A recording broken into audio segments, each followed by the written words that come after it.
Have you ever trusted logic completely, only to watch it fail you at the exact moment you needed it most? You built a plan that made perfect sense. Every step was rational, every decision was calculated, every variable was accounted for. You looked at the data, you ran the numbers in your head, you analyzed the situation from every possible angle, and the conclusion was clear, obvious, even. So you followed the logic. You did exactly what reason told you to do, and it collapsed. Not because you made a mistake, not because you missed something obvious, but because logic itself, the very tool you trusted above everything else, hit a wall that nobody warned you existed. And standing there in the rubble of a perfectly rational plan that fell apart for no rational reason, you started to wonder something terrifying. What if logic was never as powerful as everyone said it was? What if the greatest minds in history already knew this, proved it, documented it in painstaking detail, and the world just quietly moved on without ever telling you? That is not a hypothetical. That is exactly what happened.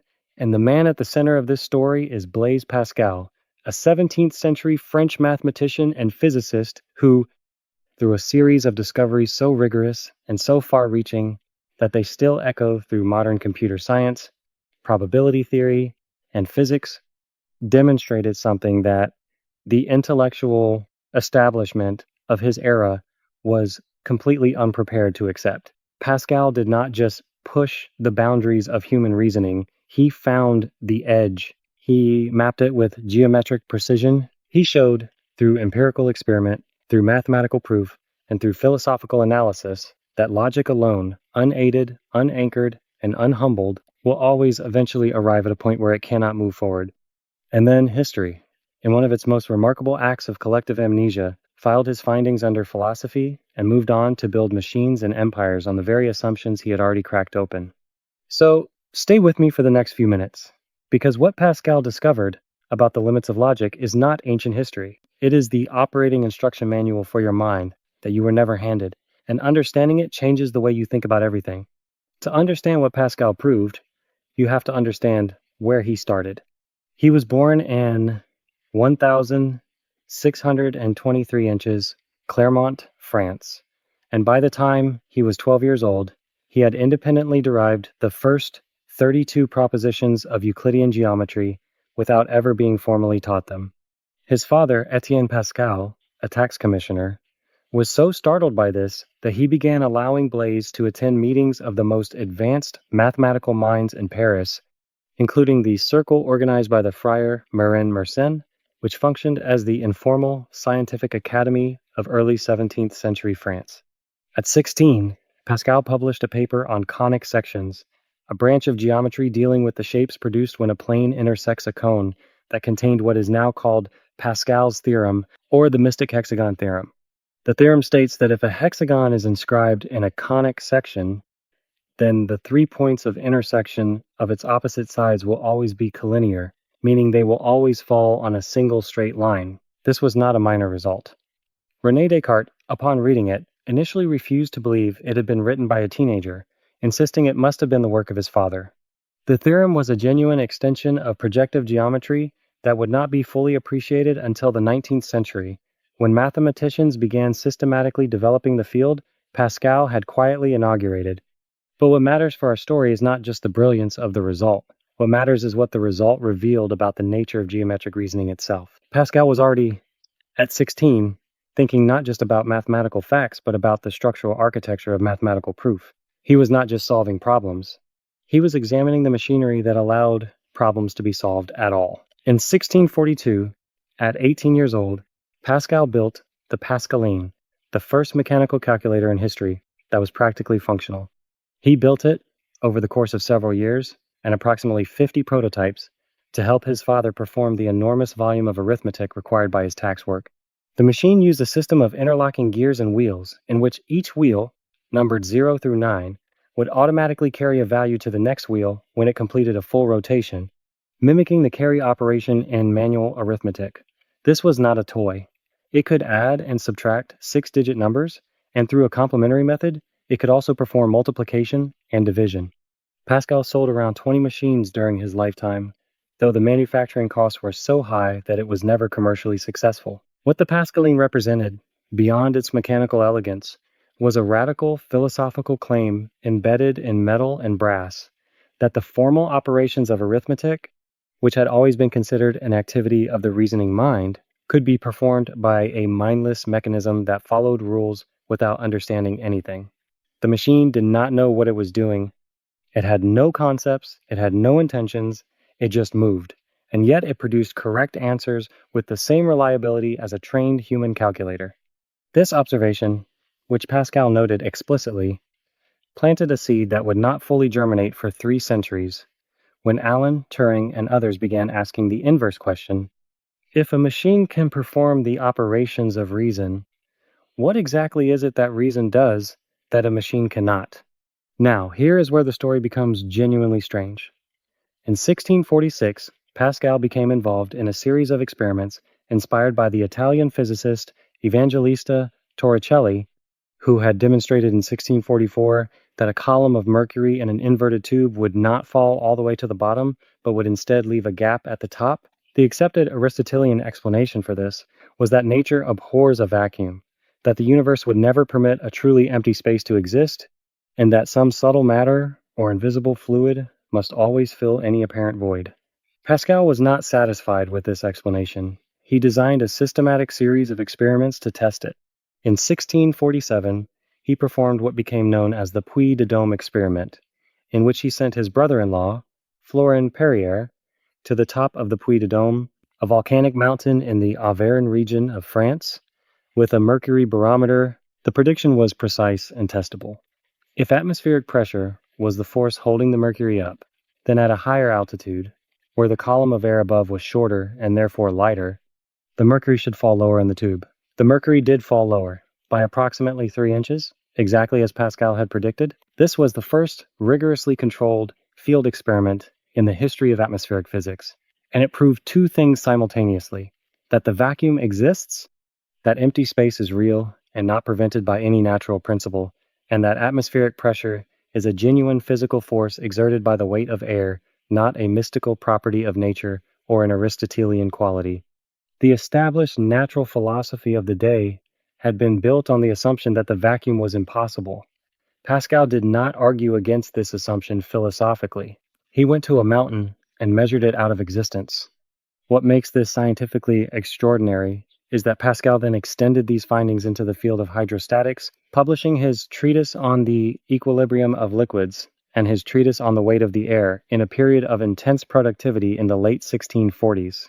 He formulated what is now called Pascal's principle, the observation that pressure applied to a confined fluid at any point is transmitted undiminished in all directions throughout the fluid. This principle is the theoretical foundation of hydraulic systems, from car brake lines to industrial presses to the hydraulic lifts that move aircraft components in modern manufacturing. Pascal derived this principle not from intuition, but from a systematic analysis of the mechanical behavior of fluids, using mathematical reasoning grounded in experimental observation. He was, at this point, doing something that the dominant intellectual tradition of his era was not yet equipped to fully recognize. He was using controlled experimentation to determine the actual limits of prior theoretical frameworks, and then building new frameworks that fit the observed data rather than the inherited assumptions.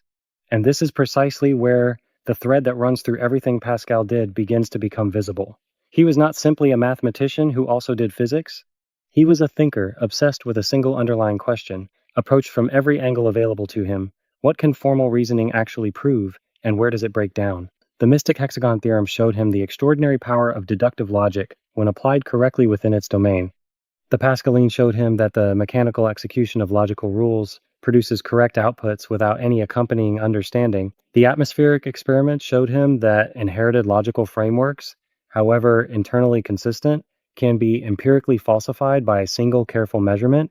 And then, in 1654, working through a set of problems posed to him by the French nobleman Antoine Gambeau, the Chevalier de Mire, Pascal arrived at the discovery that would most directly and most devastatingly demonstrate the limits of logic as a guide to decision-making under uncertainty. Gambeau had presented Pascal with 2 gambling puzzles. The first was the problem of points, which asked how a prize should be fairly divided between 2 players if a game of chance is interrupted before it is finished, given the scores at the time of interruption. The second was a dice problem involving the relative probabilities of different combinations. Pascal began a correspondence with the mathematician Pierre de Fermat, and over the course of their letters in 1654, the two men together developed the mathematical framework that would become probability theory. Pascal's contribution was the systematic analysis of combinatorial outcomes using what is now called Pascal's triangle, a triangular array of numbers in which each number is the sum of the two numbers above it, and which encodes the binomial coefficients that describe how many ways a given number of successes can occur in a given number of trials. Pascal's triangle had been known in various forms in earlier Indian, Chinese, and Persian mathematics, but Pascal was the first to systematically describe its properties and deploy it as a tool for calculating probabilities. More important than the triangle itself was what the analysis of probability revealed.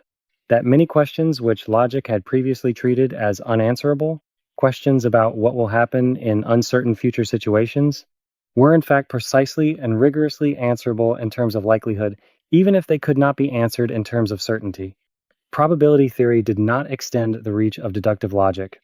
It replaced deductive logic in the domain of uncertainty with a different kind of reasoning, one grounded not in the impossibility of contradiction, but in the systematic accounting of outcomes. Now pause here for just a moment, because something significant has just landed. Take a breath. Think about how many decisions you make every single day under conditions of incomplete information. You do not know for certain which job offer will work out, which relationship will last, which medical treatment will succeed, which investment will pay off. You have been trained by culture, by education, by experience, to apply logic to these decisions, to reason your way to the correct answer. But Pascal's work on probability showed that in conditions of genuine uncertainty, the demand for logical certainty is not rigor, it is a category error. You are applying the wrong tool to the problem. Have you ever felt the frustration of not being able to think your way to a clear answer about something that matters deeply to you? Has logic ever failed you not because you reasoned poorly, but because the problem itself did not belong to the domain where logic operates? If that resonates with you, type "I want to see the patterns" in the comments right now. You are not alone in this. Thousands of people who have found their way to this channel have felt exactly what you are feeling. That grinding sense that the instrument you were given to navigate life is somehow not calibrated for the terrain you are actually crossing. Your experience is real, and it points to something Pascal understood 3.5 centuries ago that most of us are still discovering for the first time. Share it in the comments. Your words will land on someone else who needs to hear that they are not the only one. The culmination of Pascal's investigation into the limits of logic came in a work he never finished. The Pensies, or Thoughts, are a collection of fragments and notes found after his death in 1662, which he had been organizing toward a systematic defense of the Christian faith aimed specifically at skeptics and freethinkers. Within these fragments is the argument that has come to be known as Pascal's wager, and it is almost universally misunderstood. Most people, when they encounter the wager, treat it as a piece of theology or as a philosophical argument for God's existence. It is neither. It is a formal application of decision theory, the same mathematical framework Pascal had developed for analyzing games of chance, to the question of how a rational agent should act under conditions of irreducible uncertainty. Pascal's argument is as follows. You cannot, through pure logical reasoning, determine whether God exists. The evidence is insufficient, the arguments on both sides fail to reach logical certainty, and any claim to have rationally proved or disproved the existence of God is, according to Pascal, simply false. This is the part that history quietly buried. Pascal was not hedging. He was making a precise epistemological claim. The existence of God is logically undecidable, not because we lack information, but because the question inherently exceeds the scope of what formal reasoning can adjudicate. Given this undecidability, he argued, you are not choosing between belief and rational certainty. You are choosing between two wagers under uncertainty. And the correct tool for analyzing wagers under uncertainty is probability theory and decision theory, not deductive logic. The expected value calculation he performed, taking into account infinite potential gain, finite potential loss, and genuine uncertainty, is mathematically sound by the standards of modern expected utility theory. Whether or not you accept his conclusion, the structure of the argument is rigorous, and buried inside it is something that the Enlightenment thinkers who came after him spent the next 2 centuries trying to avoid. The admission, made by one of the most technically accomplished mathematicians of the 17th century, that reason has a boundary, and that boundary is real. This is the moment to pause and consider something that matters deeply. If you have been watching this video and you have found yourself thinking about these ideas in relation to your own life, your own questions, your own unexplained experiences of the limits of rational control, this channel exists for exactly that. Every week, there are videos that go this deep, that take the ideas of history's most rigorous thinkers and trace them all the way through to what they mean for how you actually live. If that is the kind of content you want more of in your life, consider subscribing. Not because of a number or a metric, but because subscribing is a small act of choosing for yourself to stay close to ideas that actually challenge and expand the way you see. You deserve content that takes you seriously as a thinker. The bell notification is there if you want to make sure you never miss one of these deep dives. This community is made up of people who refuse to stop asking the hard questions, and you belong here. The question of why history passed over Pascal's demonstration of logic's limits is itself a fascinating and somewhat unsettling question. Part of the answer is institutional. The Enlightenment project that followed Pascal's death in 1662 was built on a foundational optimism about the power of human reason. Descartes had already established the framework: doubt everything, find the bedrock of rational certainty, and build upward from there. Leibniz and Newton developed the calculus, which seemed to extend the reach of mathematical reasoning into the infinite. The scientific revolution produced one triumph after another for systematic rational inquiry. In this intellectual climate, Pascal's insistence on the limits of reason, on the irreducible uncertainty at the heart of the most important human questions, was inconvenient at best and heretical at worst. He was filed under religious apologetics, his mathematics was celebrated without its philosophical implications, and his deeper argument was quietly set aside. It was not until the 20th century, when Kurt Gödel proved his incompleteness theorems in 1931, demonstrating that any sufficiently powerful formal logical system must contain true statements that cannot be proved within that system, that the broader mathematical community confronted the possibility Pascal had gestured at 3 centuries earlier, that the limits of logic are not artifacts of our ignorance but features of logic itself. What Pascal did in the full sweep of his life's work was demonstrate through multiple independent lines of rigorous inquiry that every formal system of reasoning operates within a domain that has edges. Geometry is powerful within its axioms but cannot tell you how to live. Mechanical calculation can reproduce the outputs of arithmetic reasoning but tells you nothing about what the numbers mean. Empirical physics can overturn the most deeply held theoretical assumptions if the experiments are designed carefully enough. Probability theory can give you precise answers about uncertain futures, but only by abandoning the demand for certainty. And formal logic, applied to the deepest questions of existence, eventually arrives at a frontier where it can do nothing but point at the territory beyond its own boundary and admit that something else is needed. Pascal spent his entire intellectual life mapping that frontier, and he did it with more mathematical rigor, more experimental precision, and more philosophical honesty than almost anyone who came before or after him. The practical implication of all of this is something you can use today. Every time you find yourself trapped in a loop of logical analysis, going around and around the same set of considerations and arriving nowhere, it is worth asking whether you are inside one of Pascal's boundaries. Is this a question that logic was built to answer? Or is this a question that belongs to the domain of probability, of decision under uncertainty, of something that exceeds the machinery of pure deduction? Pascal's life suggests that the most honest and most productive thing you can do at that boundary is not to try harder with the same tool. It is to recognize that you have reached the edge of one map and that a different kind of navigation is now required. That recognition is not a defeat. It is, in Pascal's own framework, the beginning of real understanding. Because only someone who has genuinely grasped the limits of what reason can do is truly in a position to use reason well. The map is not the territory. The logic is not the truth. And the person who knows where their instruments stop working is always more trustworthy and ultimately more successful than the person who pretends those limits do not exist. Blaise Pascal died at 39 years old in 1662 from what his doctors described as a brain hemorrhage following a malignant stomach tumor. He had spent his final years in severe physical pain, having given away most of his possessions, moved in with his sister, and devoted himself entirely to serving the poor.